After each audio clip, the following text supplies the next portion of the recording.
Ni kalau buat masak asam pedas sedap. Memang no. Tengok dalam dia. Oh tu. Oh, tara ni memang sedap. Lembut lembut elok.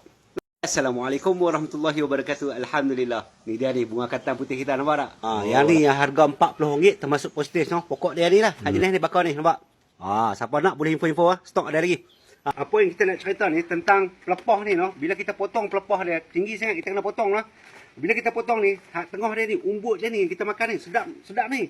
Buat masak asam pedas sama je kita tengok. Tapi tak ramai orang tahu lah no. Nampak? Lepas dah nampak tengah ni.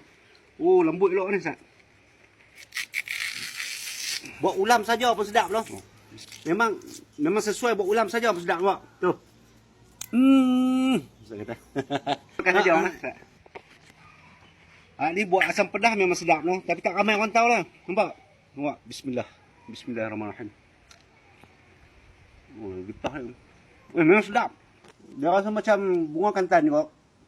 Tapi dia rasa macam batang bunga kantan loh. Kalau kita makan bunga kantan, dia rasa bunga. InsyaAllah kelebihan bunga kantan putih ni, dia kata kalau makan tak sakit urat loh. InsyaAllah. Okey, sekadar itu dulu. Harap bermanfaat. Terima kasih banyak. Assalamualaikum warahmatullahi wabarakatuh.